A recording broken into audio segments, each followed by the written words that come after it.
And so this vegan diet, what it really does is a plant-based diet, is it positively affects your gut microbiome. And if you've heard the saying, healthy heart, healthy brain, as true, healthy gut, healthy brain. When these bacteria in your gut are balanced the right way, they actually, believe it or not, induce the clearance of amyloid in your brain and reduce inflammation.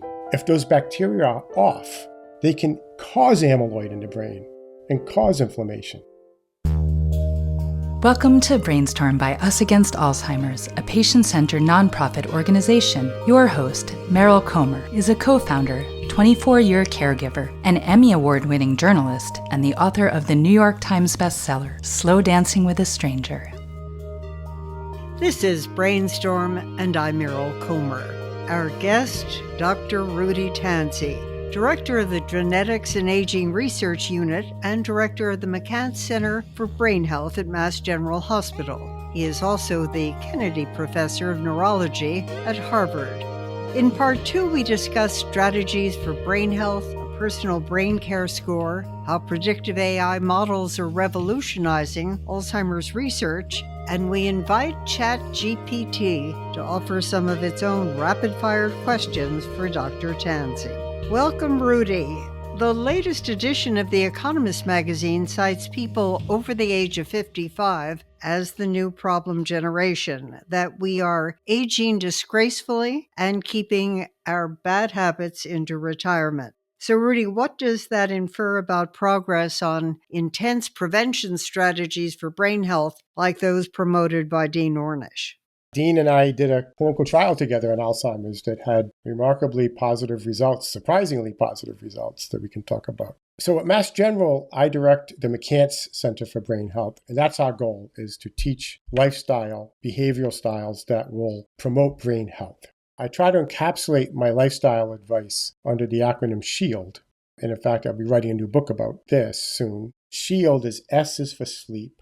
7 to 8 hours, take naps if you have to. That's when you clear amyloid from your brain. It's like literally a rinse cycle for the brain to get rid of amyloid when you sleep. H is handling stress. Stress causes inflammation. Inflammation's a killer. So it's all different ways to deal with stress. Just take some time to sit down, and if you can't meditate, at least just try to clear your mind and concentrate on your breathing. Figure out how to deal with people who upset you, especially social media. Just bring the expectation levels down. My old friend Deepak Chopra, who I wrote some books with, said, happiness is the difference between expectation and observation. If you bring your expectation down a little bit and replace that with good intention, then whatever you observe, you're not going to be as disappointed and unhappy and stressed. I is interaction, staying interactive with others. It's good for the brain. The brain is an interactive organ. In fact, loneliness increases risk for Alzheimer's by twofold if you're stressed about being lonely. E is exercise. Exercise, doesn't have to be robust. Just get your blood flow going, your heart rate going. 20 minutes a day could be a brisk walk or jump on an exercise bike. But that actually helps clear amyloid as well. We've shown how exercise and increased blood flow and heart rate goes to the brain through a very specific mechanism I won't go into here and clears amyloid from the brain. It also induces the birth of new nerve cells in the brain to replenish the neural network. L is learn new things. That's what we're doing now, Meryl. And I made this joke on your show last time. If people are learning new things, we're helping them. And if I'm putting them to sleep, we're still helping them. Learning new things means you make new synapses. And making synapses is like putting money in the bank. Because as you get older, all these things that can go wrong in the brain we just talked about, it's the loss of the synapses, the connections between nerve cells that get you in trouble. So the more you learn things and make new connections between your 100 billion nerve cells and try to make trillions of synapses, it's like having synaptic reserves in the bank.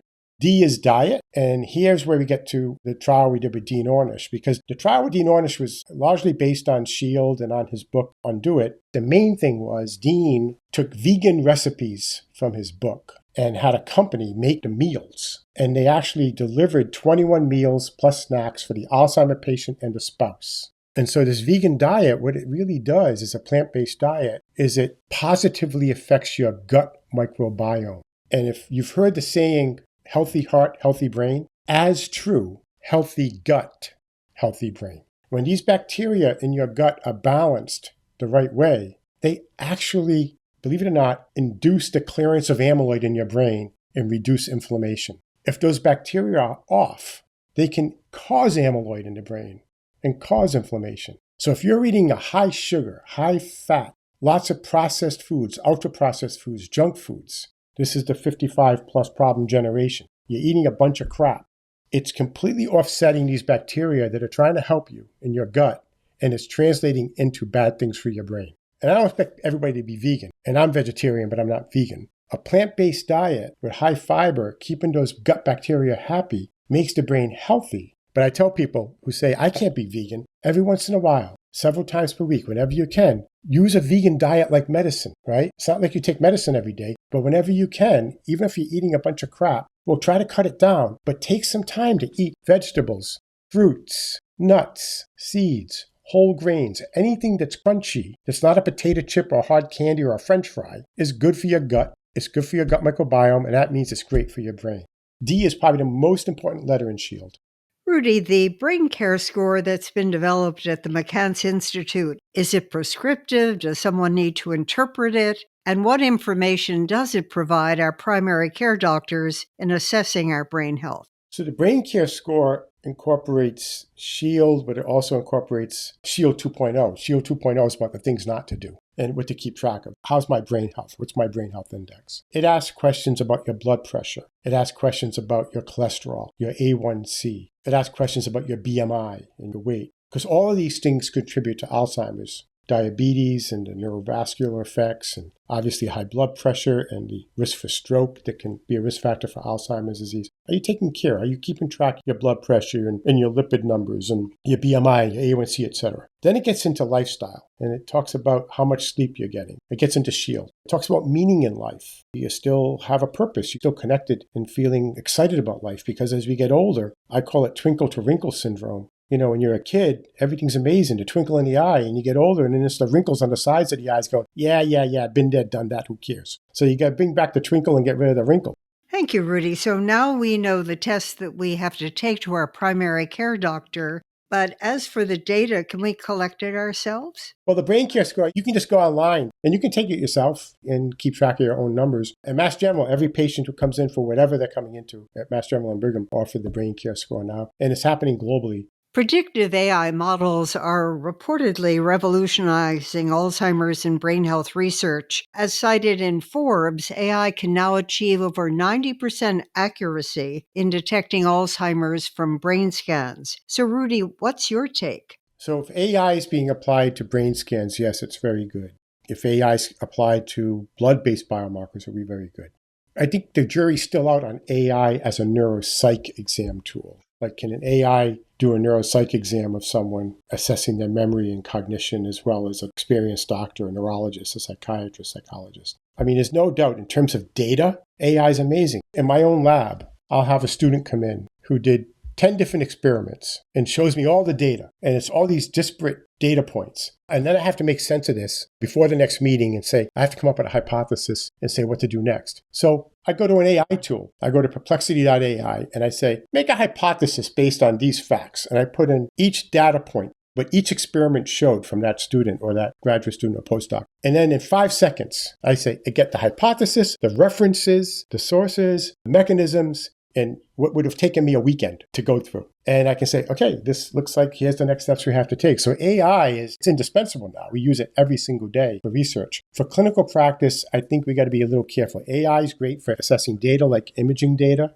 But in terms of a neuropsych exam, I think we still need a doctor's eyes. What are we learning about AI's potential to augment one's own brain capacity or brain capital? I got to admit, I use AI all the time. I don't want to put down the search tools, but my go-to is AI. I use Perplexity for me as a scientist is the best because I actually get the references and it shows me the figures from the papers that it's referring to. You know, I'm screening known drugs to treat Alzheimer's in my mini human brain organoid model of Alzheimer's, where we recreate what takes 30 years in a brain headed toward Alzheimer's in 6 weeks in a pea-sized mini brain in a dish. And I get a certain drug that somehow stops the tangles. And I'm like, why the heck would this drug, that's otherwise used to treat problems with urinary flow, somehow affect tangles in the brain, according to my screen? I can go to Perplexity and say, how would this Flomax over-the-counter drug, I'm just making this up, I'm not saying Flomax works, but how would this drug somehow affect the formation of neurofibrillary tangles in the brain? And it hypothesizes and it shows papers and it speculates. And what would take me a weekend worth of research, it does in 10 seconds. And I can use that as my starting point. So I use it all the time. It's changed everything in research. Rudy, an oft-cited challenge with AI is that inherent sex and gender biases are built into the analysis because of the limitations of the data sourcing. So it's a case of garbage in, garbage out. Oh, absolutely. There's tons of problems built in. But you know what? Like I said, it's a starting point, right? Before I tackle that problem, it's going to take me hours over the weekend or at night. It gives me a couple of pages of references and papers and references and hypotheses and logical flow of ideas that I can begin with. And it saves a lot of time and get a lot more done. So, Rudy, I spent a weekend researching just to have a conversation with you that might inform, engage. And our co-producer, Amber Roniger, went to ChatGPT, put in both our profiles, and asked it to come up with some Meryl Comer-style questions for Dr. Tanzi. So here we go, Rudy. Question number 1. Let's cut through the noise. What's the one thing holding Alzheimer's research back right now? Please be brutally honest. Money.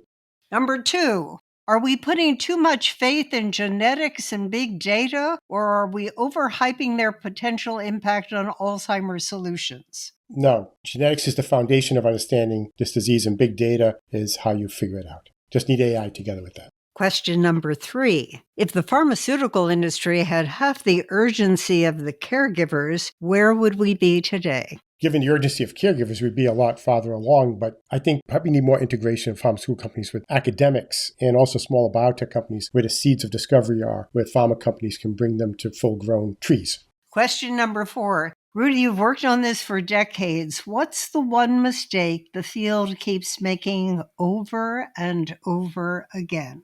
Pharma companies chasing after each other and copying each other. As soon as one pharma company does something, all the rest of them do the same thing. And if it's wrong, they all just jump off the cliff like lemmings. So pharma companies need to learn to think for themselves, not worry about this fear and greed thing and FOMO, fear of missing out on something new. Do your own thing. Talk to more smaller biotech companies and academics where there's new ideas. And don't always think you have to do the same thing as everybody else, because it just wastes time and money when everybody's doing the same thing. Question number 5. If you could break one rule in research or policy to accelerate progress, what would it be? Greater integration of starting companies in academia and not being held back by constant perception of conflict of interest. Number 6. Are we spending too much money on breakthroughs and not enough on prevention and care? Well, I would say the breakthroughs should be in prevention and care. Yes, the key to stopping Alzheimer's is not to wait for diagnosis when the brain's already deteriorated. Early detection, early intervention, in fact, early prediction, even before early detection, is how we're going to stop this disease. And I mentioned before, the biggest problem is money, because at the McCance Center, I'm sitting on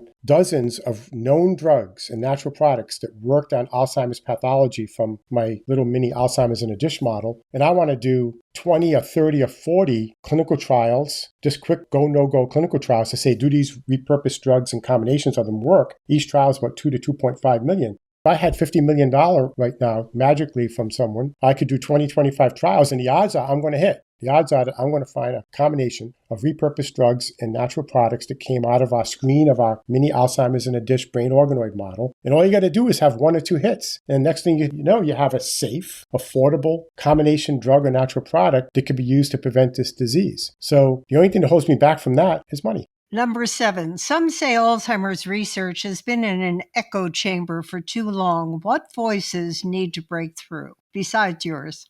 It's a good question. I think we need other disciplines, people, especially engineering, nanotechnology. We need engineers. The best thing I ever did in my own lab is collaborating and even hiring engineers who could bring the how question to what we're doing. We've spent so much time on what to do and where to do it, but how to get it done is engineering. So I think you need more of an engineering voice in the field.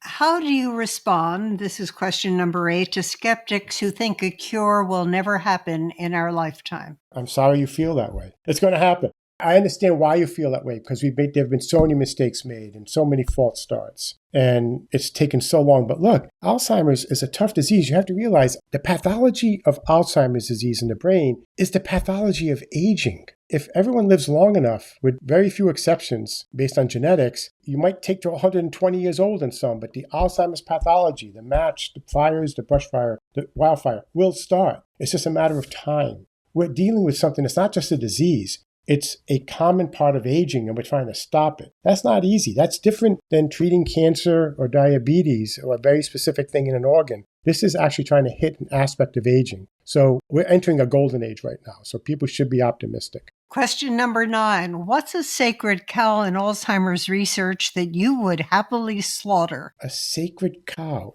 I don't know of any, actually. I think some people have attacked amyloid because some of the early trials on amyloid didn't work, most of them because amyloid is like cholesterol. Imagine if you had someone who needed a coronary bypass and the doctor said, here, just take some Lipitor. No, you had to take that 20 years ago, so you didn't get to the point of needing a coronary bypass. That's why people have called amyloid a sacred cow, but they're wrong. Amyloid triggers this disease, but you have to hit it early on to stop it, just like cholesterol and heart disease. So I don't really have a sacred cow. Question number 10. If you had a magic wand, but could only use it to solve one part of the Alzheimer's puzzle, what would you fix? Oh, that's easy. Safe, early prevention of amyloid accumulation in the brain. That will stop Alzheimer's disease. Okay, Rudy, a final question not generated by ChatGPT, but I need to know. Did you prefer my targeted questions or answering ChatGPT? Well, your questions were deeper, more profound, timely, contemporary, and on target with what's going on right now. Thank you, Rudy. Our conversations are always a real treat and top ranked by our audience. I hope you're back next year with a progress report on the field. Our guest has been Dr. Rudy Tanzi, Director of the Genetics and Aging Research Unit and Director of the McCance Center for Brain Health at Mass General Hospital. He is also the Kennedy Professor of Neurology at Harvard. That's it for this edition. I'm Meryl Comer. Thank you for brainstorming with us. Us Against Alzheimer's A-List is an online community where people living with dementia, their caregivers, and anyone interested in brain health come together to share their insights. We call it the Science of Us. Join more than 10,000 A-List members, making what matters most to them heard. Sign up at alistforresearch.org. That's A-List, 4, research.org. Subscribe to BrainStorm through your favorite podcast platform and join us for new episodes on the first and third Tuesday of every month.